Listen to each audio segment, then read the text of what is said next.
শংকৰদেৱ শিশু নিকেতন কলিয়াবৰত অতীজৰ পৰম্পৰাক স্মৰণ।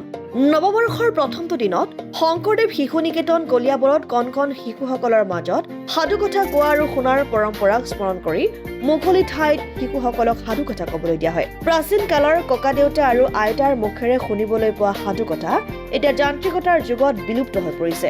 সকলো মোবাইলৰ সংগত পৰি ইমানেই ব্যস্ত যেন কাৰো সময়েই নাই। প্ৰযুক্তিবিদ্যাই মানুহৰ মন মগজু গ্ৰাস কৰি সীমিত কৰি পেলাইছে। তেনে সময়ত অতীতক ৰোমন্থন কৰি শংকৰদেৱ শিশু নিকেতন কলিয়াবৰৰ আচাৰ্যসকলে বছৰৰ প্ৰথম দিনটোত এক ব্যতিক্ৰমী পদক্ষেপ লোৱা দেখিবলৈ পোৱা গৈছে। প্ৰথমতে মই নিকেতনৰ পৰিয়ালৰ তৰফৰ পৰা সকলোলৈকে নৱবৰ্ষৰ শুভেচ্ছা জ্ঞাপন কৰিছোঁ।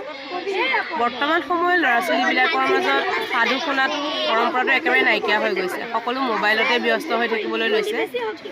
গতিকে সাধু পৰম্পৰাটো ৰক্ষা কৰিবলৈকে ল'ৰা ছোৱালীবিলাকক সাধু পঢ়িবলৈ আৰু শুনিবলৈ সিহঁতক পৰম্পৰা ৰক্ষা কৰিব বিচাৰিছোঁ। কলিয়াবৰৰ পৰা পাৰ্থপ্ৰতিম হাজৰিকাৰ ৰিপৰ্ট, অসম আদিত্য।